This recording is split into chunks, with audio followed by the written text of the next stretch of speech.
오늘 이 시간 하나님께서 우리를 예배의 자리로 부르십니다. 함께 걷는 성도 여러분, 우리의 도움은 어디에 있습니까? 우리의 도움은 천지를 지으신 여호와의 이름에 있도다. 하나님의 사랑하심을 받고 성도로 부르심을 받은 모든 자에게 하나님 우리 아버지와 주 예수 그리스도로부터 은혜와 평강이 있기를 원하노라. 아멘. 우리 모두 함께 영과 진리로 하나님을 예배합시다. 사도신경으로 의 신앙을 고백합니다.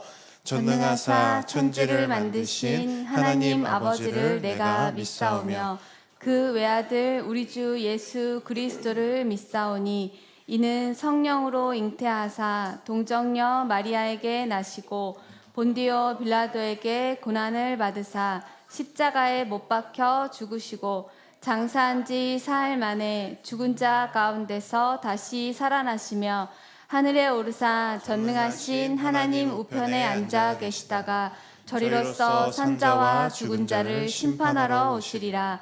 성령을 믿사오며 거룩한 공회와 성도가 서로 교통하는 것과 죄를 사하여 주시는 것과 몸이 다시 사는 것과 영원히 사는 것을 믿사옵나이다. 아멘.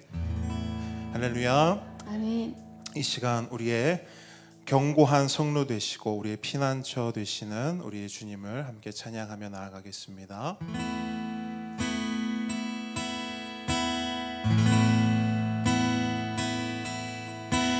아침이 밝아올 때에 찬양의 맘 주시네. 주를 향한 나의 찬양, 주 마음 울리리. 아침이 밝아올 때에 찬양의 맘 주시네. 주를 향한 나의 찬양, 주 마음 울리리. 그 이름 강하고 견고한 성루. 그 이름 나의 피난처 되시네. 그 이름 구원의 능력 되시니 온 열방이 다 찬양하네. 그 이름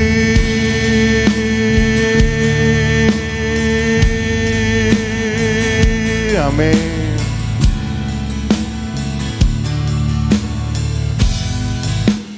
주의 이름 부를 때 주의 이름 부를 때 나의 맘 채우소서.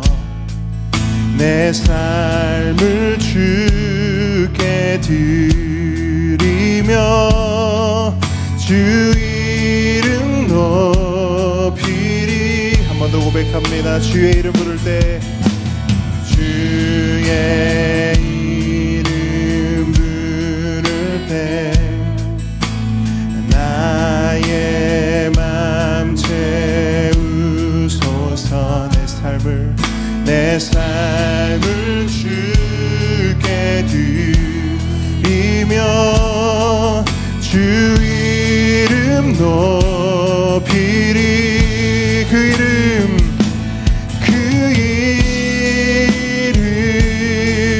강하고 견고한 성루. 그 이름 나의 피난처 되시네. 그 이름 구원의 능력 되시니 온 열방이 다 찬양하네. 그 이름 강하고 견고한 성루. 그 이름 나의 피난처 되시네. 그 이름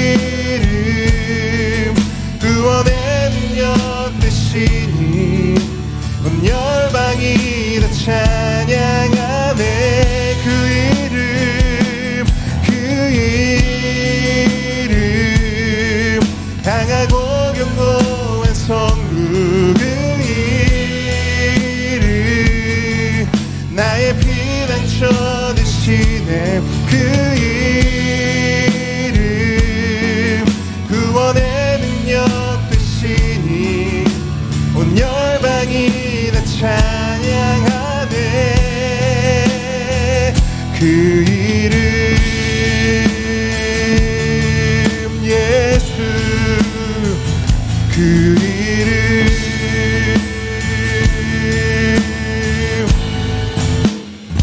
아멘. 그 이름 예수의 이름을 높여드립니다. 아멘. 아멘. 예수의 이름이 우리의 견고한 성로 되신 줄 믿으십니까? 아멘. 그 이름이 우리의 피난처 되시며 우리의 구원의 능력이 되십니다. 아멘. 우리 이 시간 그 구원의 이름, 그 능력의 이름을 감사함으로 함께 찬양하며 나아가겠습니다.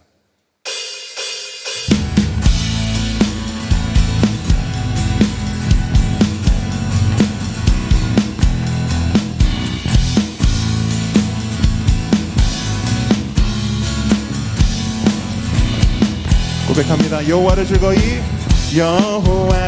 즐거이 불러 기쁨으로 주께 나가리. 여호와 하나님 난 주의 백성 기르시는 양이라. 여호와를 즐거이 불러 기쁨으로 주께 나가리.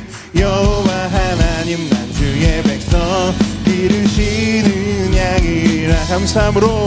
감사함으로 주를 높이며 그 문에 들어가서 찬송함으로 그 이름을 성축하지. 감사함으로 주를 높이며 그 문에 들어가서 찬송함으로 그 이름을 성축하지어다. 한 번 더 여호와를 즐거이 불러 기쁨으로 주께 나가리.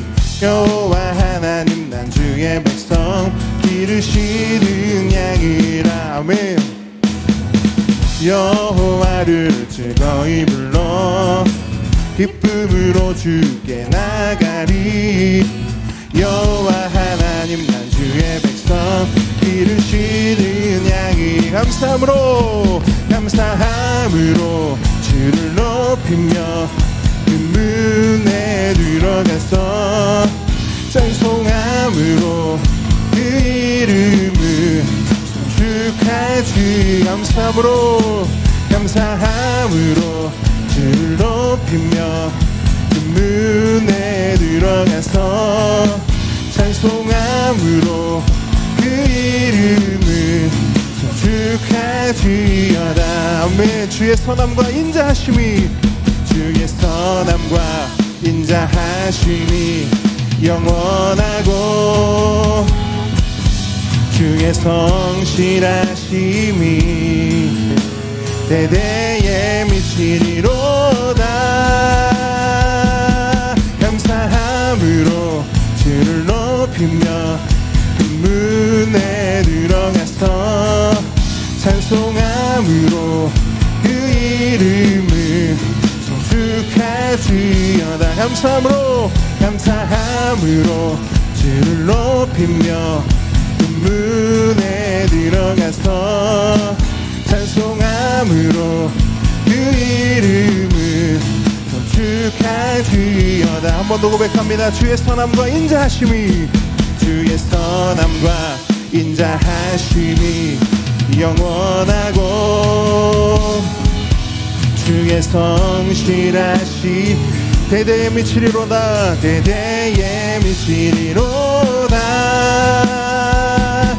감사함으로 주를 높이며 그 문에 들어가서 찬송함으로 그 이름을 성축하지어다. 감사함으로 주를 높이며 그 문에 들어가서 찬송함으로 그 이름을 성축할지어다.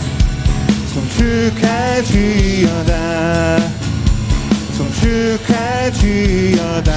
아멘. 아멘. 주님의 이름을 송축합니다. 아멘. 주님의 이름을 찬양합니다. 아멘.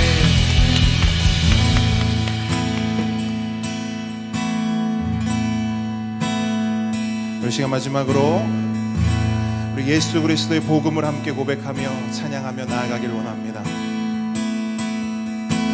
슬픈 마음이 있는 자, 몸과 영혼 병든 자, 누구든지 부르시오. 예수 이름 부르시오. 그 이름을 믿는 자, 그 이름을 부르는 자, 그가 어떤 사람이든 그는 구원 얻으리. 슬픈 마음 있는 자, 슬픈 마음 있는 자, 몸과 영혼 병든 자, 누구든지 부르시오. 예수 이름 부르시오. 그 이름을 믿는 자, 그 이름을 부르는 자, 그가 어떤 사람이든 그는 구원 얻으리. 함께 고백합니다. 예수 예수 예수, 능력의 그 이름 예수, 나 외쳐 부르네. 예수 예수, 구원의 그 이름 예수, 나 외쳐 부르네. 예수 그리스도.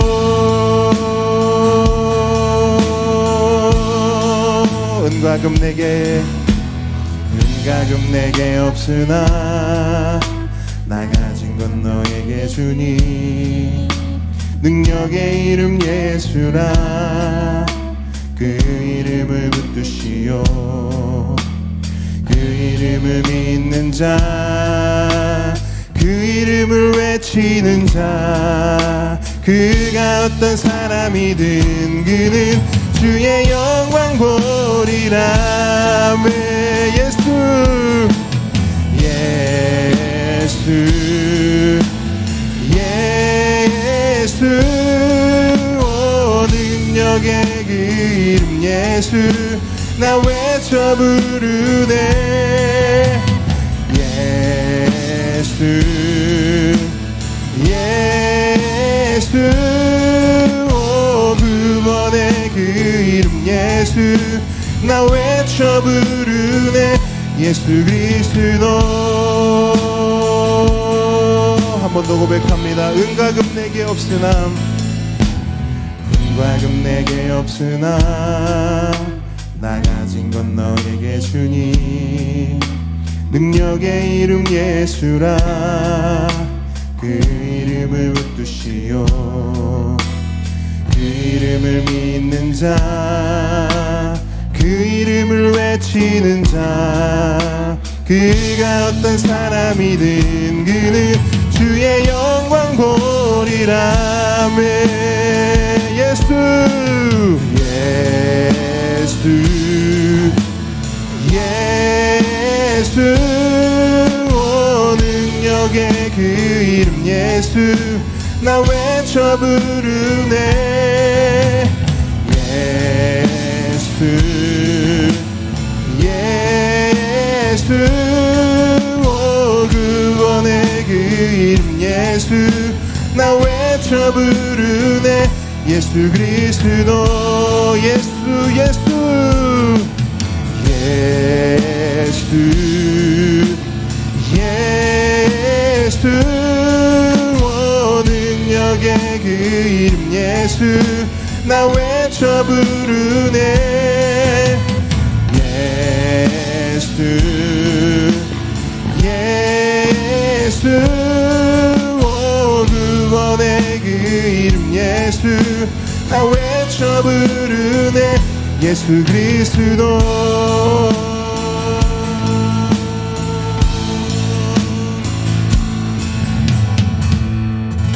아멘. 아멘. 감사합니다, 주님. 이 시간 박현석 집사님께서 우리를 대표해 기도해 주시겠습니다. 하나님 아버지, 예배로 모이게 하심을 감사합니다.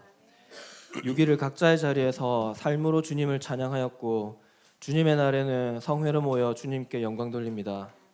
그럼에도 한 주간 주님 뜻대로 다 살지 못했음을 고백합니다. 주님을 향한 믿음이 온전하지 못함을 용서해 주십시오. 부족했습니다만 부족함에 머물지 않고 다시 주님을 향하길 원합니다. 우리 각 성도들이 하루하루 주님과 함께 걸어가는 교회 되어가게 해주십시오. 주님, 이 나라 정치 지도자들을 축복하여 주십시오. 권력을 국민을 섬기는 수단으로만 쓰게 하셔서 오직 정의를 물같이 공의를 마르지 않는 강같이 흐르게 하는 나라 되게 해주십시오. 한국 교회가 강자의 편에 서지 않고 주님 계신 약자의 손을 잡게 해주십시오. 보배들이 예배를 배우고 있습니다. 우리 믿음의 선배들이 좋은 본이 되게 하셔서 세대에서 세대로 신앙의 좋은 전통이 이어지게 해주십시오. 복잡하고 혼란스러운 사춘기 시절 주님께서 우리 자녀를 만나 주십시오. 부모도 친구도 그들 인생의 주인 되지 않게 하시고 생각과 생활의 중심에 오직 예수 그리스도가 자리하시길 원합니다. 말씀 전하시는 목사님과 그 가정에 큰 은혜를 더해 주십시오. 성령의 인도하심에 더해 열과 성으로 말씀을 준비했고 선포합니다. 듣는 우리 성도들의 귀를 활짝 열어 주십시오. 말씀 들을 때 분주한 생각이나 사람들에서 한 발자국 떨어져 오직 주님과 나만 있게 해주십시오. 더 나아가 말씀에만 집중해 세상과 나는 간 곳 없고 구속한 주만 보이게 해주십시오. 오늘 말씀을 듣기 전후의 삶이 조금 혹은 크게 바뀌게 해주십시오. 귀한 말씀을 함께 들을 이들도 보내주십시오. 이 자리를 채워주십시오. 땅끝에서 주님의 증인으로 복음 전하는 선교사님들의 헌신을 기억해 주십시오. 이들의 손에 들린 하늘나라 복음으로 한 영혼 한 영혼이 주님께 돌아오는 영광스러운 일들이 일어나게 해주십시오. 마음을 모아 예물을 드립니다. 드려진 손길 위에 복을 더해 주시고 주님이 쓰시고자 할 때 모자람 없게 해주십시오. 예수님 이름으로 기도드립니다. 아멘. 아멘. 우리 이 시간 십계명 함께 고백하겠습니다. 제1은 너는 나 외에는 다른 신들을 내게 두지 말라. 제2는 너를 위하여 새긴 우상을 만들지 말고 또 위로 하늘에 있는 것이나 아래로 땅에 있는 것이나 땅 아래 물속에 있는 것에 어떤 형상도 만들지 말며 그것들에게 절하지 말며 그것들을 섬기지 말라. 제3은 너는 내 하나님 여호와의 이름을 망령되게 부르지 말라. 제4는 안식일을 기억하여 거룩하게 지키라. 제5는 내 부모를 공경하라. 제6은 살인하지 말라. 제7은 간음하지 말라. 제8은 도둑질하지 말라. 제9는 내 이웃에 대하여 거짓 증거하지 말라. 제10은 내 이웃의 집을 탐내지 말라. 아멘. 아멘. 오늘 주님께서 우리에게 주신 하나님 말씀은 로마서 9장 1절로 5절 말씀입니다.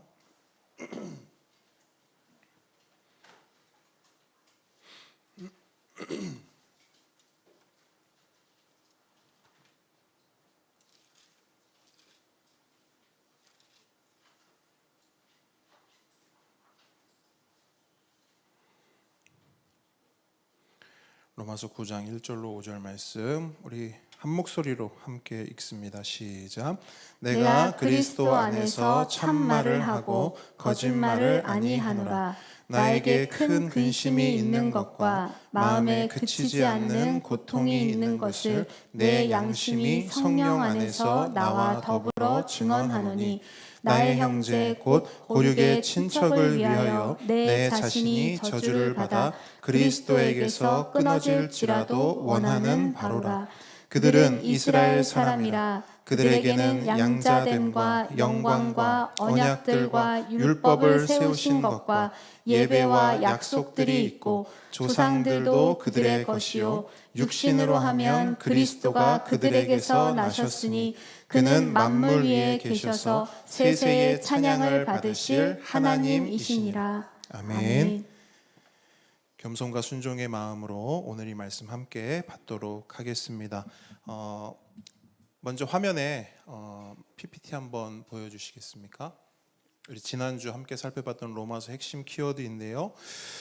로마서는 크게 5가지 핵심 주제로 기록되었다고 말씀드렸습니다. 첫째가 뭡니까? 두 번째는요? 세 번째? 네 번째? 다음 다섯 번째? 자, 이 중에서 죄, 믿음, 확신의 내용을 다루는 로마서 8장까지는 죄인을 오직 믿음으로 구원하시는 예수 그리스도의 복음, 그리고 그 복음이 얼마나 견고하고 튼튼한지를 말씀하므로 모든 믿는 자에게 확신을 주는 내용입니다. 8장까지가 그 내용을 다루는 거예요. 죄와 믿음과 복음의 확실성, 견고성을 8장까지 다루는 겁니다. 그래서 8장 마지막 하이라이트 말씀을 보게 되면 이렇게 선언하며 마무리하고 있습니다. 자, 8장 38절로 39절 말씀 한번 같이 읽어보도록 하겠습니다. 성경 보시고요. 8장 38절로 39절 말씀. PPT는 이제 접어주셔도 됩니다. 자, 38, 39절 우리 큰 목소리로 읽습니다. 시작.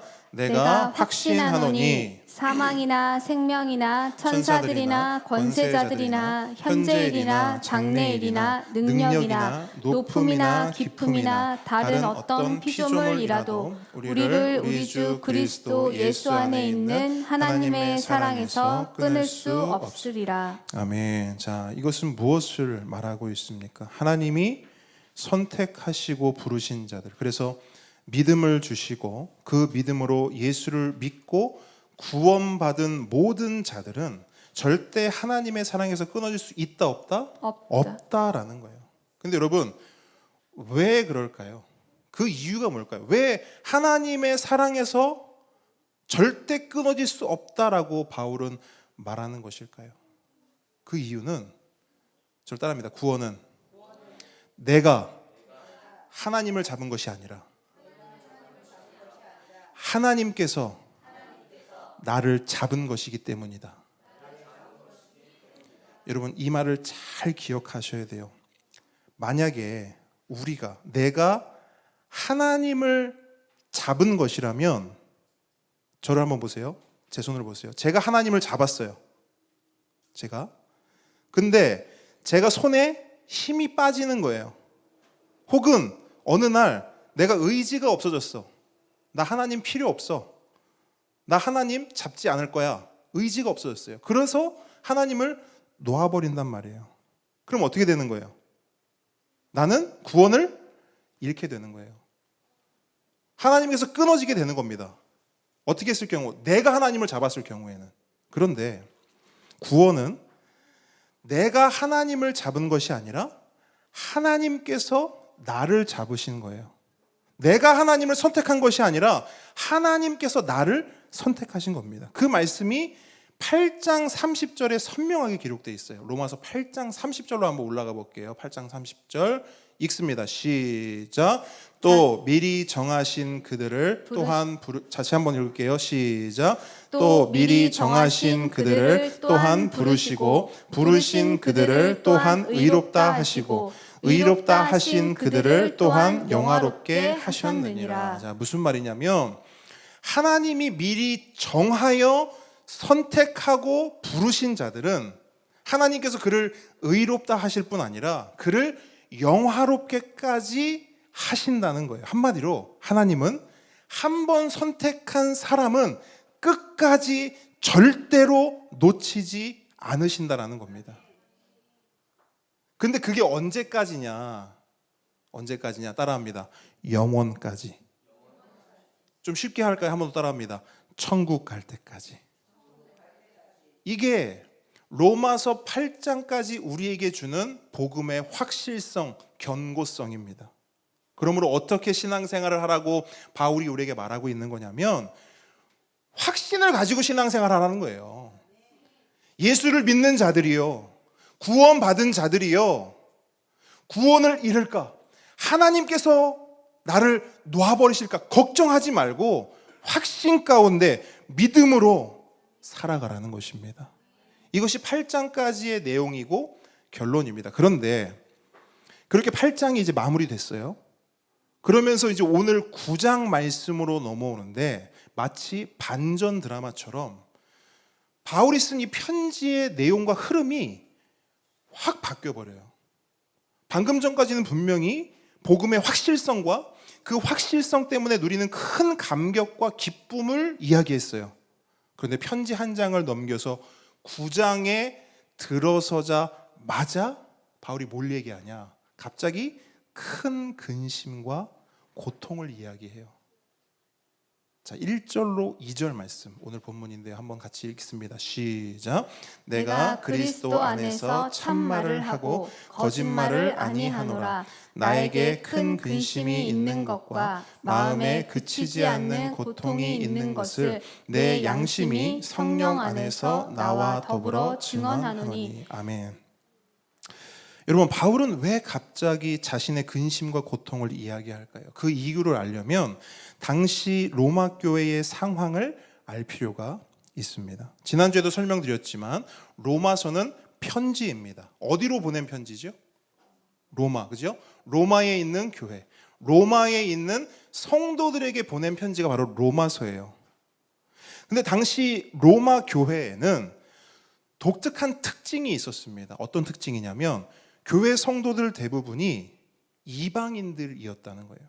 교회의 구성원이 유대인들이 주가 아니고 이방인들이 주였어요. 그래서 예배를 드리기 위해서 이렇게 모이잖아요. 그러면 유대인들은 구석에 조금 있고 나머지는 다 이방인들이 차지했어요. 그러다 보니 그 대부분을 차지하는 이방인들 성도들에게 한 가지 의문이 들었어요. 한 가지 질문이 그들을 엄습한 겁니다. 그 의문, 그 질문이 뭐냐? 이거예요. 이상하다. 우리 교회에는 왜 하나님 백성인 유대인들이 이렇게 조금밖에 없지? 이방인들 입장에서는 이해가 안 되는 거예요. 교회는 분명히 하나님의 아들 예수를 믿는 자들의 모임인데 정작 하나님 백성인 유대인들은 그 교회에 없는 거예요. 이게 당시 로마 교회 이방인 성도들의 의문이었어요. 그러다 보니 바울의 이 편지가 이제 로마 교회에 도착해서 모든 성도들이 읽게 될 거잖아요. 그렇죠? 특별히 로마 교회 그 이방인 성도들이 1장에서부터 8장까지를 읽게 된단 말이에요. 1장에서 8장까지 내용이 뭐라고요? 복음의 확실성, 복음의 견고성, 그죠? 1장까지 8장까지 이제 그 이방인 성도들이 읽어요. 그러면 그들 마음에는 약간 고개를 갸우뚱하게 될 거라는 걸 바울이 미리 예견했어요. 그들 안에 갸우뚱하게 되는 건 이겁니다. 한번 들어보세요. 바울 사도님, 편지 잘 봤습니다. 근데 1장부터 8장까지 보니까 사도님은 분명히 하나님이 누군가를 선택하고 붙잡으시면 끝까지 놓치지 않고 하나님 나라 갈 때까지 절대 포기하거나 버리지 않으신다고 말씀하셨는데 우리 로마 교회를 한번 보십시오. 하나님이 선택하시고 부르신 그 유대인들, 그 이스라엘 사람들 거의 없습니다. 우리처럼 다 다른 나라 이방인들이 대부분을 차지하고 있어요. 분명 하나님은 유대인들을 선택하셨고 하나님의 아들 예수가 그들에게 직접 오셨는데 왜 그들 대부분은 예수를 거부합니까? 왜 그들은 예수님을 믿지 않습니까?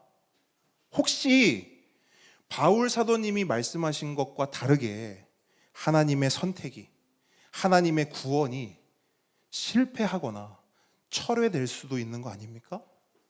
하나님의 약속과 능력에 뭔가 문제가 있는 것 아닙니까? 대답해 주십시오. 그러니까 바울은 1장까지 8장을 딱 쓰고 보니까 로마 교회의 상황과 형편이 딱 생각이 들면서 야, 이 부분 잘 짚어주지 않으면 이 사람들 꼬꾸라지겠다라는 생각이 든 거예요. 그래서 바울은 그들의 그 질문을 미리 예상하고 9장부터 11장까지, 이제 8장까지 했잖아요. 9장부터 11장까지 총 3장에 걸쳐서 뭘 설명하냐면 구원 역사를 설명하는 거예요. 그러니까 지금까지 하나님의 구원 역사가 어떻게 이루어져 왔고, 그러니까 이스라엘 백성 가운데 어떻게 구원 역사가 이루어져 왔고, 앞으로 이 구원 역사가 어떻게 이루어져 나갈 것인지를 9장부터 11장까지 설명하는 겁니다. 그 내용이 우리가 살펴볼 9장과 11장의 내용이에요. 그리고 오늘 본문, 그 9장과 11장 가운데서도 오늘 본문은 바울이 그 구원 역사를 구체적으로 설명하기에 앞서서 이스라엘의 상황과 형편에 대해 바울의 솔직한 마음을 이제 그들에게 먼저 토로하면서 시작하는 거예요. 근데 그 마음이 어떤 것이었냐? 근심과 고통이었어요. 복음을 듣지 않고 예수를 거부하는 이스라엘 때문에 바울의 그 마음에 큰 근심과 그치지 않는 고통이 있었다라는 거예요. 여러분, 어쩌면 로마에 있는 이방인 성도들에게는 그 이스라엘의 구원 문제가 단순한 의문, 단순한 궁금증이었을지도 모르겠어요. 그냥 그 답을 듣고 해소하면 해결되는. 근데 여러분, 바울에게 있어서 그 문제, 이스라엘의 구원 문제는 단지 그런 수준의 문제가 아니었어요. 왜 그럴까요? 그 로마 이방인 성도들과 바울의 차이점이 뭐예요? 이스라엘의 구원을 바라보는 그 시각의 차이점이 뭐예요? 그들은 삼자예요. 이러니 저러니 해도 삼자라고요. 근데 바울에게는 어때요? 자신의 민족이요, 자신의 형제예요. 다른 말로 해볼까요?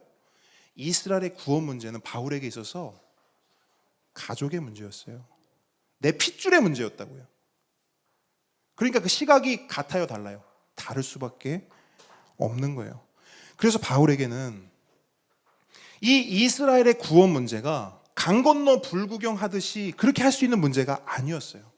내 집이 불타고 있는 문제였고, 그 불타고 있는 집 안에 내 가족이 들어있는 문제였어요. 거기 내 아내가 있고, 거기 내 남편이 있고, 거기에 내 자녀들이 있다고요. 불타는 집 안에. 그래서 바울은 말하는 거예요. 이스라엘의 구원 문제는 저에게 있어서 그냥 근심이 아니고 큰 근심이라고. 그냥 스쳐 지나가는 고통이 아니라 그치지 않는 고통이에요. 그러니까 뭐냐면 이 마음 속에서 사라지지를 않는 거예요. 이스라엘에 대한 그 마음이. 그런데 그 고통이 얼마나 컸던지 여기서 보면 본문은 마음이라고 표현하고 있거든요. 마음. 내 마음에 그치지 않는 고통이다. 근데 그 마음이요, 원어로 보게 되면 심장이에요. 그러니까 그가 마음이 아프다, 마음이 고통스럽다라고 하는 것은 그냥 어떤 뜬구름 잡는식의 고통이 아니었어요. 실제로 그의 심장이 옥죄어 오는 고통을 경험한 거예요. 그런 경험 있지 않으세요? 여러분 너무 슬프고 너무 갑갑하고 너무 답답하면 진짜로 여기가 아픕니다. 그 고통이 바울에게 있었던 거예요. 그런데 여러분, 이러한 근심과 고통이 바울 사도에게만 있느냐는 거죠. 그렇지 않아요. 오늘날 우리에게도 있어요. 제 주변 목사님들 가운데 바울의 이 근심과 고통을 동일하게 토로하는 분들이 여러분 생각보다 많습니다. 제 주변에 목사님들이요. 자신은 목사고 선교사예요. 그래서 교회와 선교지 가운데 예수와 복음을 열심으로 전합니다. 그러면 사람들이 그 예수 복음 때문에 살아나고 회복이 돼요. 그렇게 사역 현장에서 복음의 생명력과 회복력을 늘 경험합니다. 근데 문제가 뭐냐? 정작 자신의 가족, 자신의 부모와 형제는 아무리 예수와 복음을 전해도 도무지 믿지도 받아들이지도 않습니다. 자기가 사역하는 대상들은 살아나고 회복되는데, 구원받는데, 정작 사랑하는 내 가족의 구원 소식은 감감무소식인 거예요. 그래서 한 목사님은 이런 고백을 해요. 유 목사님, 저는 제가 사역하는 교회에서 이렇게 우리 부모님 연배의 장로님이나 권사님 보면 아직도 그렇게 눈물이 나요. 이런 얘기를 해요. 왜 눈물이 날까요? 부모님이 생각이 나는 거예요. 같이 사역하고 동역하는 그 장로님을 보면서 아버지가 생각이 나고, 그 열심히 교회를 위해, 주를 위해 섬기는 권사님을 보면서 어머니가 생각이 나는 거예요. 또 어떤 목사님은 딸 때문에 그렇게 울어요. 딸 때문에. 목사님 딸인데 교회를 거부합니다. 예수를 부인해요. 여러분, 이건 단순한 문제가 아니죠. 아유, 목사 딸이 어떻게 교회도 안 가? 이런 문제가 아닙니다. 그 목사님에게 있어서 이 문제는 내 딸이 죽느냐 사느냐의 아주 심각한 문제예요. 그래서 그 목사님도 딸 때문에 그렇게 울어요. 그냥 근심이 아니라 큰 근심이요. 스쳐가는 고통이 아니라 그치지 않는 고통 가운데 그 목사님도 있는 것입니다. 그럼 우리는 어떻습니까? 우리 함께 걷는 교회는 어떻습니까? 우리 가족들은 어떤 상황이에요? 우리도 매주마다 함께 기도를 드리죠. 이 함께 기도 제목을 보면 매주 우리가 마음을 모아 입술을 모아 함께 기도해요. 그 기도 제목이 무엇입니까? 불신 가족에게 구원의 은혜를 속히 허락하소서입니다. 우리가 그렇게 기도하는 이유가 뭐죠? 우리 안에도 불신 가족 때문에 눈물 짓고 이 심장이 죄어오는 고통 가운데 있는 분들이 있기 때문입니다. 나는 예수 믿어서 구원받았어요. 나는 예수님 때문에 너무 좋고 행복해요. 그런데 내 가족은 그렇지 않은 겁니다. 이 행복을 모르고 그냥 사는 거예요. 이 광야 같은 세상, 이 전쟁 같은 세상을 외롭고 힘겹게 그렇게 예수님 없이 홀로 꾸역꾸역 살아간단 말이에요. 그러면 그렇게 힘들게 어렵게 꾸역꾸역 살아온 인생 끝나면 뭔가 더 좋은 천국이 기다리고 있느냐? 그렇지도 않은 거죠. 평생 일만 하다가, 평생 고생만 하다가 그렇게 눈을 딱 감았다가 떴어요. 근데 시커먼 거예요. 감았다 뜬 그 세상이 시커먼 거예요. 이 땅에서 경험했던 그 어떤 현실보다 더 끔찍한 지옥이 그 인생 가운데 기다리고 있는 거예요. 그러면 그 인생 여러분 불쌍해서 어떡합니까? 미치고 팔짝 노르신 거예요. 남이라면 그렇게까지 애타진 않을 것 같아요. 그렇게까지 마음 졸이진 않을 것 같아요. 그런데 내 가족이니까, 너무 사랑하니까 마음 쓰고 싶지 않아도 마음이 쓰여지고요. 그냥 이렇게 하루하루 시간이 가는 것이 애가 타는 거예요. 혹시라도 진짜 이렇게 하루하루 지나가다가 그냥 끝나면 어쩌나, 진짜 이렇게 예수 안 믿고 눈 감으면 어쩌나 걱정이 되는 겁니다. 근데 여러분 그거 아십니까? 그 걱정과 염려는 내 믿음의 크기와 깊이에 비례해요. 내가 믿는 예수 복음이 크면 클수록 내 가족을 향한 걱정은 커져요. 내가 믿는 예수 복음이 깊으면 깊을수록 내 가족을 향한 염려는 깊어집니다.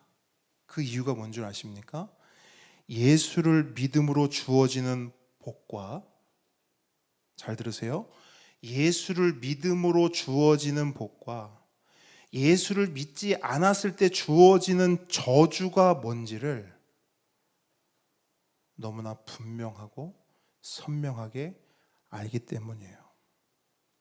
바울을 보세요. 바울은 예수 복음을 누구보다 진심으로 믿었어요.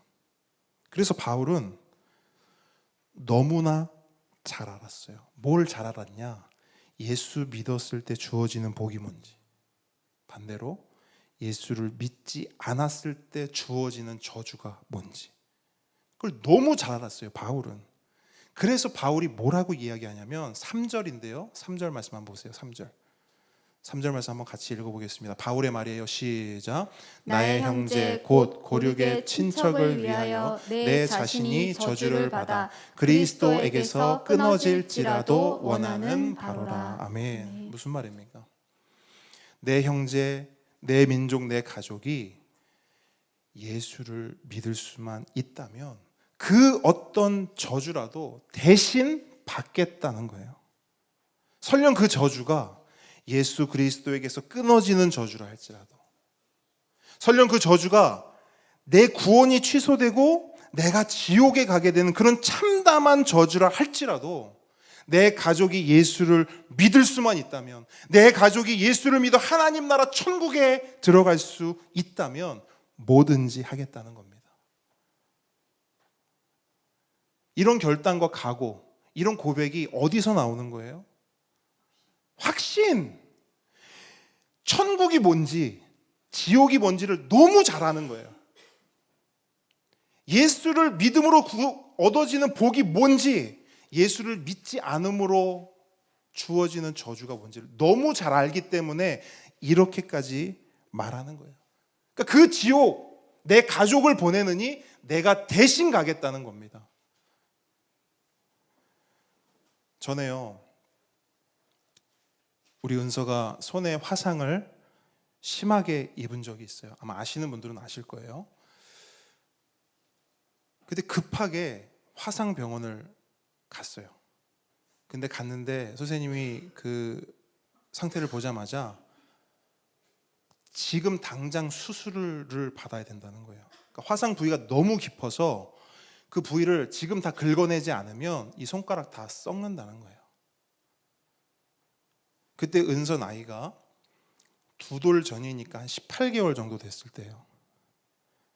요만했을 때입니다. 근데 그 조그만 아기를 이제 간호사 품에 안겨서 수술실로 이제 보내야 돼요.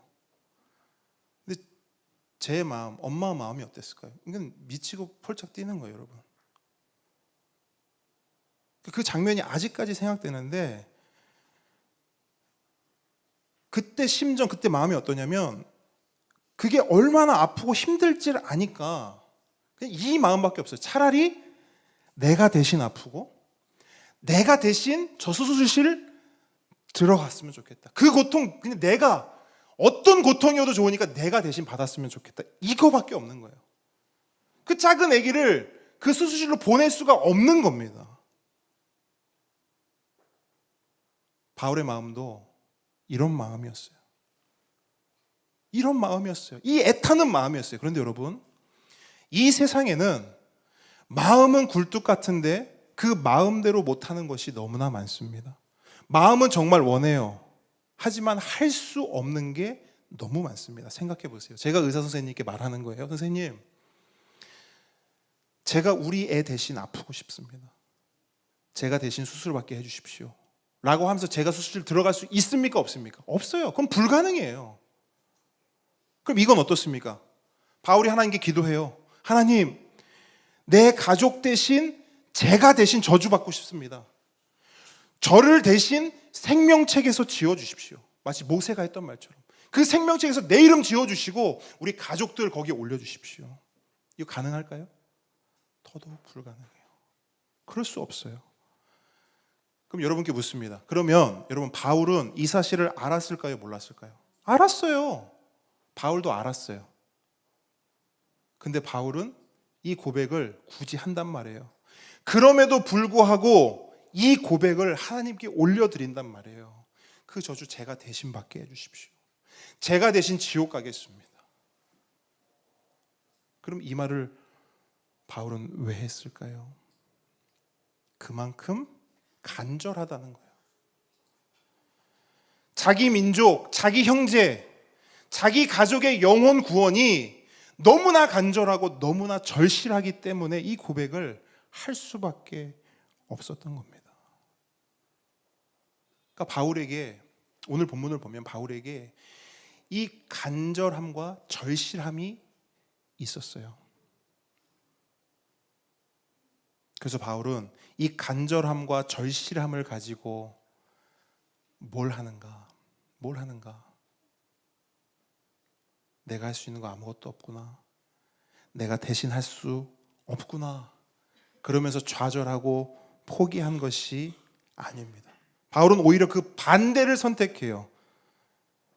여러분, 우리가 앞으로 살펴볼 것이지만 바울의 이 절실함과 간절함의 그 다음 모션은 뭐였냐면 9장부터 11장까지 흐르는 전체적인 뉘앙스를 보게 되면 딱 하나 이겁니다. 저를 따라합니다. 하나님을 믿었다. 여러분, 9장부터 11장까지의 내용을 한마디로 하면 이스라엘의 구원에 대한 그 간절함과 절실함으로 바울이 한 건 뭐냐면 딱 하나, 하나님을 믿었어요. 더 구체적으로 하나님의 주권을 믿었습니다. 무슨 말이냐면 지금 당장은 바울이 봤을 때, 또 로마 교회 이방인 성도들이 봤을 때 지금 당장은 이스라엘의 구원이 이루어지고 있는 것 같아요? 아니면 취소된 것 같아요? 취소된 것 같아요. 이스라엘이 구원받기는 글러먹은 것처럼 보인단 말입니다. 불가능한 것처럼 보여요.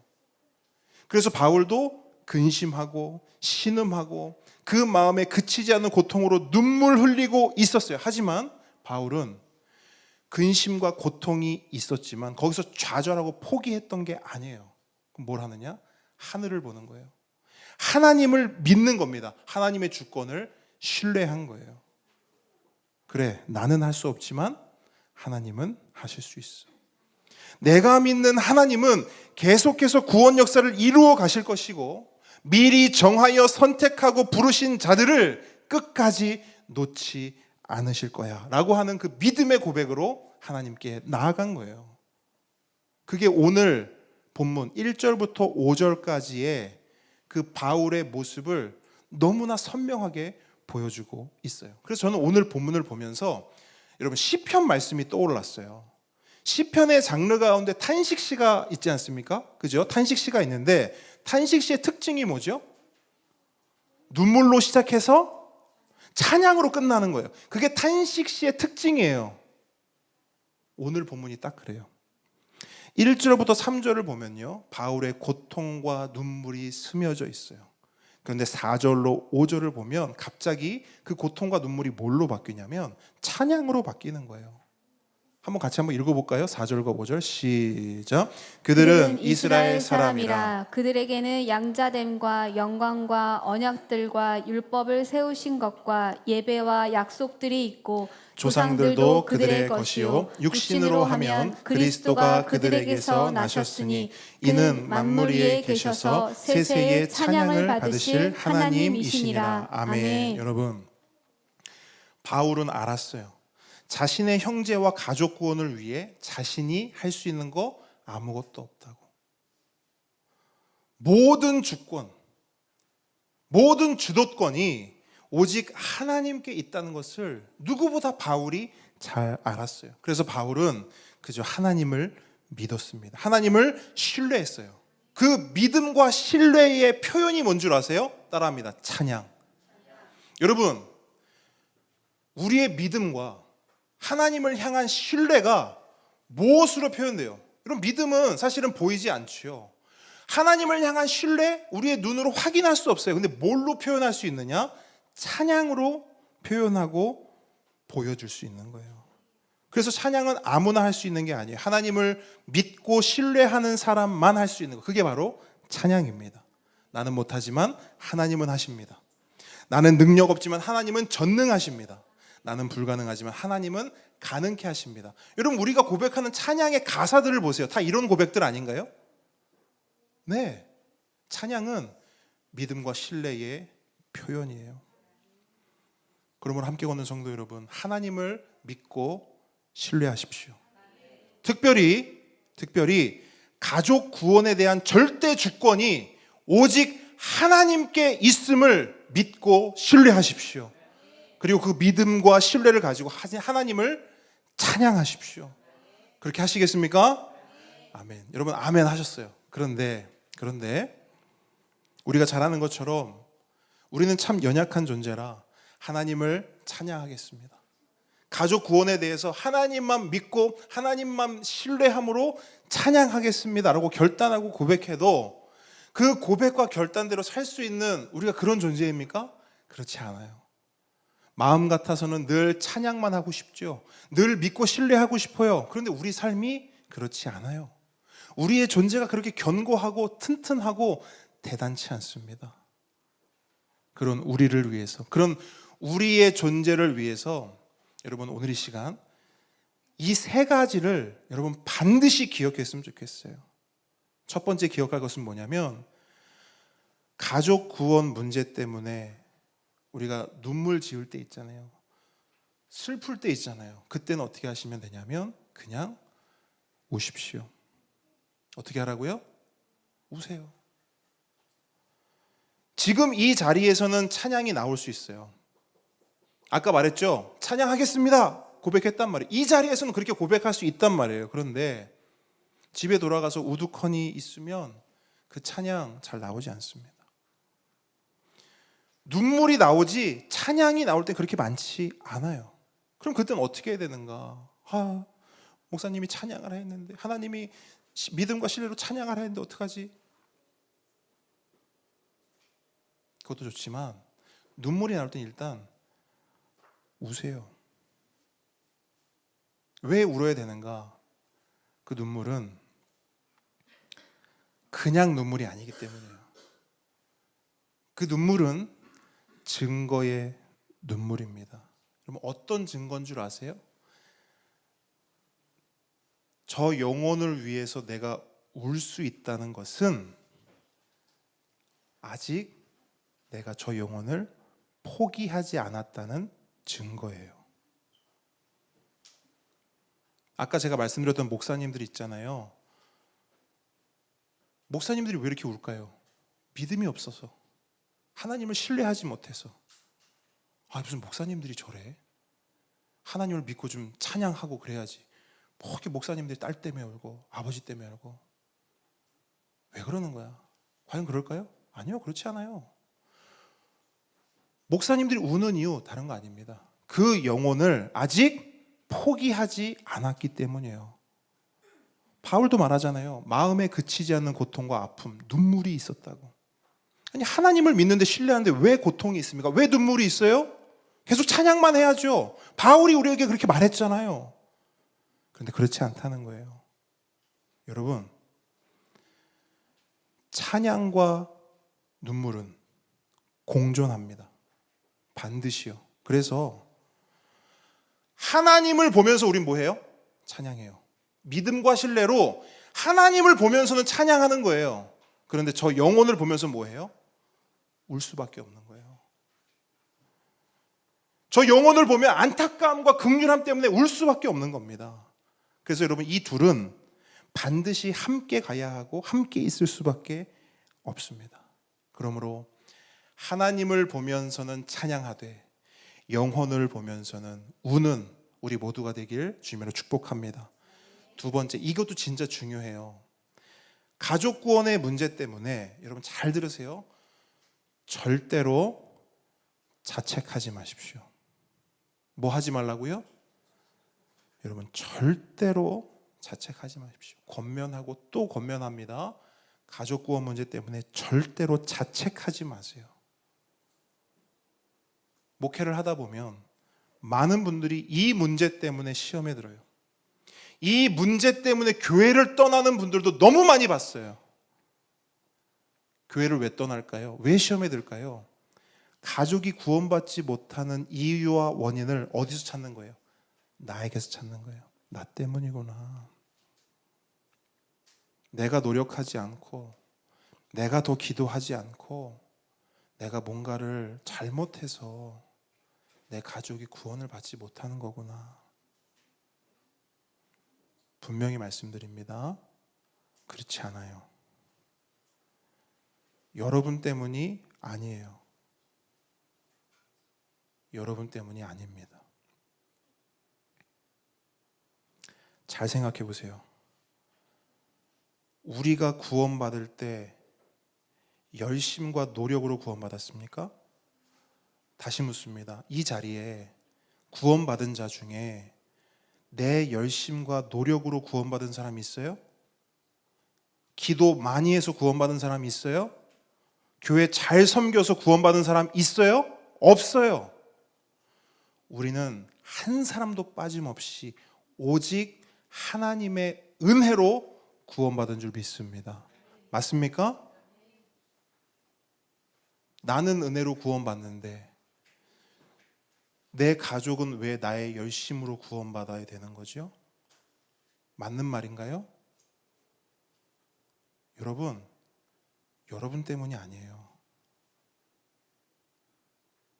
여러분이 뭘 덜해서, 여러분이 노력하지 않아서, 여러분이 열심을 내지 않아서가 아닙니다. 다시 한번 진리를 선포합니다. 영혼 구원의 절대 주권은 오직 하나님께 있습니다. 아멘. 그러므로 나 때문에 나의 노력과 정성과 열심이 부족해서 내 가족이 구원받지 못했다라고 하는 자책에서 지금 당장 나오십시오. 가족 구원의 출애굽은 거기서부터 시작되는 거예요. 내가 그 자책에서 엑소더스 출애굽해야 거기서부터 하나님의 구원 역사는 써내려져 가기 시작합니다. 절 따라합니다. 구원은 내가 줄 수 없다. 물론 여러분 이건 생각하셔야 돼요. 방금 제가 말씀드렸던 이 자책에서 빠져나오실 때 이건 생각하셔야 돼요. 뭐냐? 우리는 하나님이 구원 역사를 이루어 가시는 데에 있어서 쓰임받는 동역자입니다. 우리가 뭐라고요?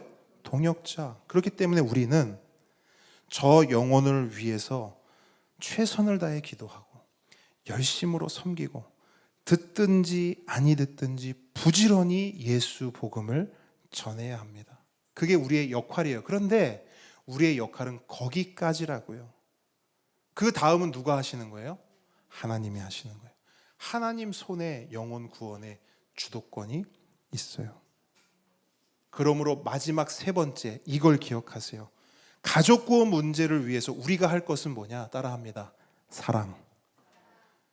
이거밖에 없어요. 분에 넘치는 사랑으로 그 영혼을 사랑하는 것. 이게 우리가 할 수 있는 우리의 역할입니다. 근데 여기서 중요한 원리가 있습니다. 사랑은 어떻게 해야 하는 것인가? 목사님, 사랑이 뭔가요? 사랑을 하라고 하시는 사랑이 뭔가요? 어떻게 해야 사랑할 수 있나요? 방법론, 원리를 말씀드립니다. 성경은 말해요. 저를 따라합니다. 사랑하려면 사랑받아라. 여러분, 이게 성경의 원리입니다. 성경을 보면 하나님은 사랑이시다라는 말씀이 있어요. 다 들어보셨죠? 하나님은 사랑이시다. 근데 이 하나님의 사랑을 말할 때 성경은요, 하나님은 사랑이 풍성하시고 사랑이 많고 사랑이 다채롭다 이렇게 말씀하잖아요. 하나님 자체를 사랑이라고 성경은 선언합니다. 무슨 말이냐면 하나님의 존재 자체가 사랑이라는 거예요. 그러므로 사랑은 사람이 만들어낼 수 있는 것이 아닙니다. 사랑은 우리 여기서 나오는 게 아니라는 거예요. 왜? 사랑의 원천, 사랑의 근원은 오직 누구시기 때문에? 하나님이시기 때문에. 그래서 성경이 말하는 사랑하는 법은 아주 간단하고 명쾌해요. 사랑하고 싶냐? 사랑받아라. 이거예요. 사랑을 흘려보내고 싶냐? 사랑을 공급받아라. 이겁니다. 그렇기 때문에 우리는 저 영혼을 위해서 기도할 때 가장 먼저 기도해야 될 게 뭐냐면 우리는 대부분 이렇게 기도하거든요. 하나님, 저 영혼을 구원해 주십시오. 이 기도 필요합니다. 그런데 두 번째예요. 이 기도는요. 저 영혼을 위해서 기도하려면 이걸 먼저 기도하세요. 하나님, 예수 그리스도의 사랑이 내 안에 차고 넘치길 원합니다. 그 넘치는 사랑이 저 영혼에게 흘러가게 해주십시오.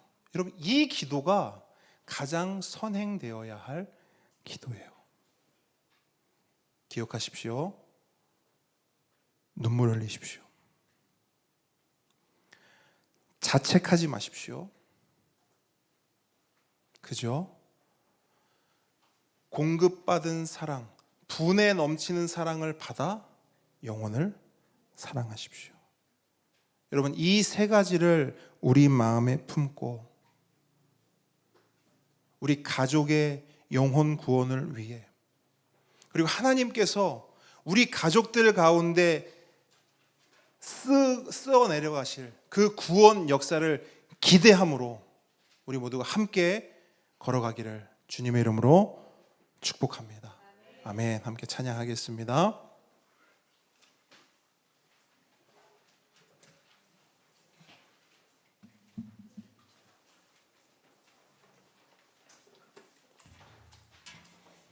우리 아까 고백했던 찬양, 예수 그리스도의 복음을 우리가 함께 고백하며 나아가길 원합니다.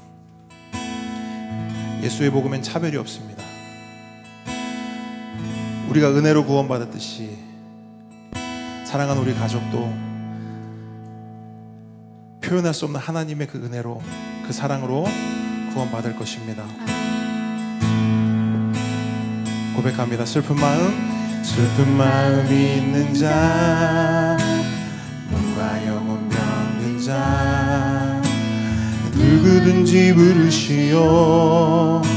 예수 이름 부르시오.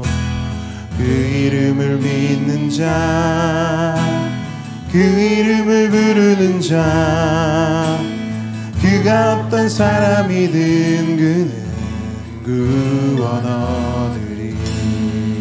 슬픈 마음 있는 자, 슬픈 마음이 있는 자, 몸과 영혼 병든 자, 누구든지 부르시오. 예수 이름 부르시오. 그 이름을 믿는 자, 그 이름을 부르는 자, 그가 어떤 사람이든 그는 구원 얻으리. 함께 고백합니다. 예수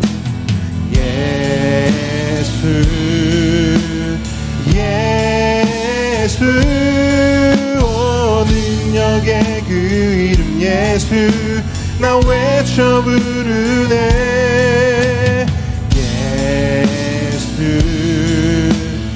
예수 오 구원의 그 이름 예수, 나 외쳐 부르네. 예수 그리스도. 은과 금 내게 없으나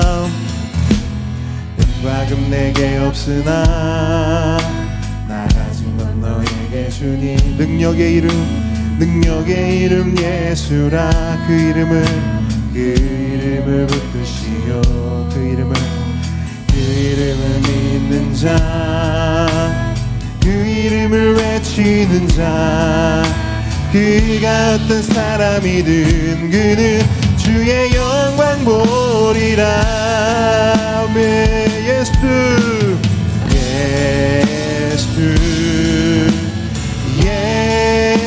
예수 오 능력의 그 이름 예수, 나 외쳐 부르네.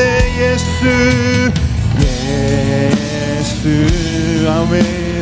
예수 오 구원의 그 이름 예수, 나 외쳐 부르네. 예수 그리스도. 한 번 더 고백합니다. 예수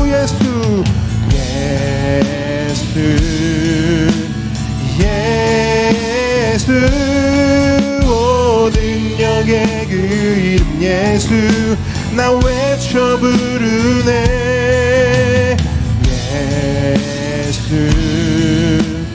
예수 오 구원의 그 이름 예수, 나 외쳐 부르네.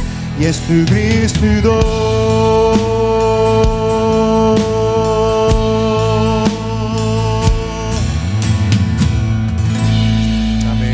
함께 기도하기 원합니다. 하나님, 오늘 받은 말씀을 가지고 기도합니다. 사랑하는 내 가족을 위해 눈물이 마르지 않도록 하나님 은혜를 주십시오.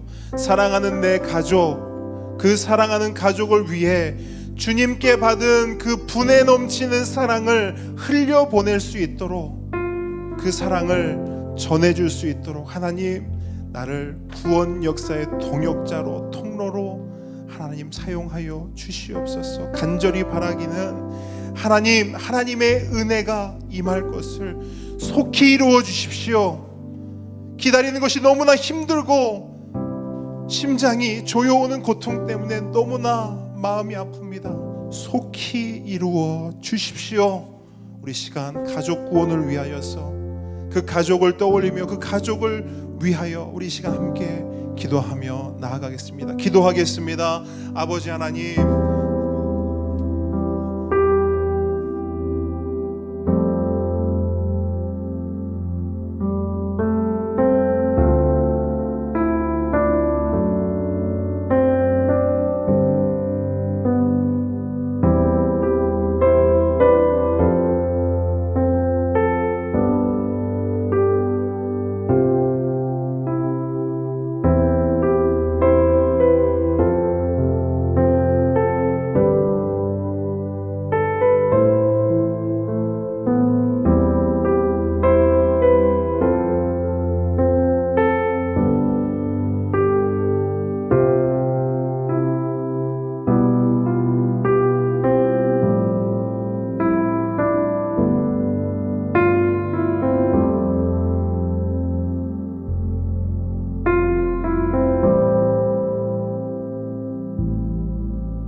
우리 시간 한 번 더 기도하겠습니다. 기도하실 때 우리 함께 기도하기를 원합니다. 우리 주보에 보시면 기도 제목이 있습니다. 그 기도 제목 한 줄 한 줄, 기도 제목 한 가지 한 가지 우리 입술로, 우리의 마음으로, 한 마음으로 함께 하나님께 기도하며 나아가겠습니다. 기도하겠습니다. 아버지 하나님, 교회를 위해서 기도합니다. 예수 잘 믿는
예수님의 이름으로 기도합니다.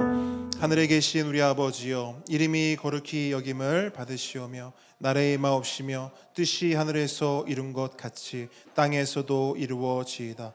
오늘날 우리에게 일용할 양식을 주옵시고 우리가 우리에게 죄 지은 자를 사하여 준 것 같이 우리 죄를 사하여 주옵시고 우리를 시험에 들게 하지 마옵시고 다만 악에서 구하옵소서. 대개 나라와 권세와 영광이 아버지께 영원히 있사옵나이다. 이제는 우리 주 예수 그리스도의 은혜와 하나님의 사랑과 성령님의 교통하심이 지금 이 자리에서 하나님을 믿고 신뢰하는 하나님의 모든 자녀 머리 위에, 보배들의 삶 위에 지금부터 영원까지 함께 있을지어다. 아멘.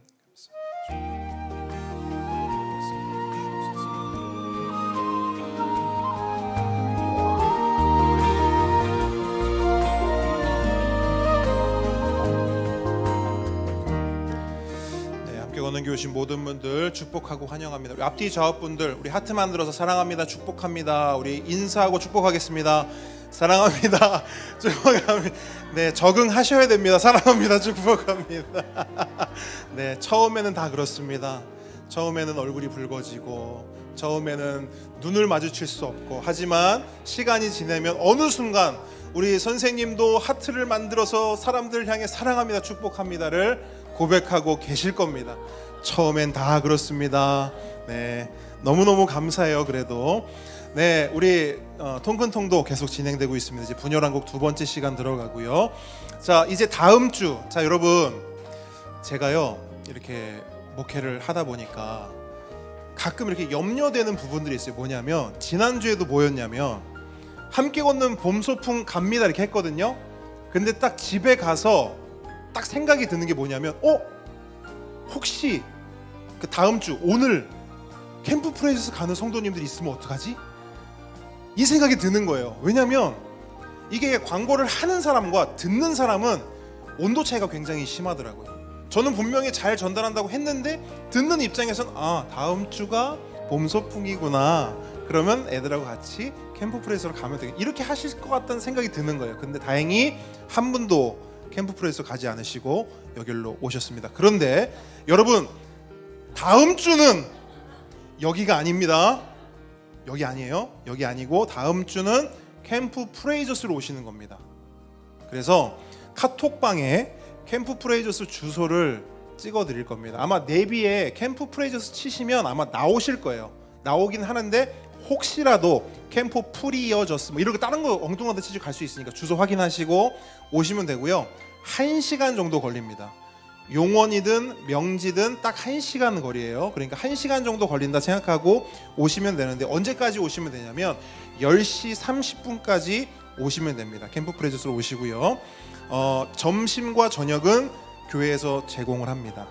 간식도 기본적인 건 교회에서 준비할 예정이에요. 그런데 혹시라도 여러분 중에 목사님 그래도 소풍 가는데 간식 좀 후원하고 싶습니다, 여기 써있죠? 환영합니다. 대환영이에요. 그래서 일단 간식을 후원하겠다는 분들이 일단 계세요. 그래서 소풍 가는 거니까 계란도 삶아야 되고 계란 있으면 사이다도 먹어야 되고 이렇게 해서 그 간식을 후원하시겠다는 분들이 일단 있습니다. 그래서 여러분들 가운데도 어떤 거 비싼 거 상관없어요. 아무거나 상관없습니다. 우리 아이들 먹을 간식도 좋고요, 우리 성도님들 하나씩 먹을 간식도 좋습니다.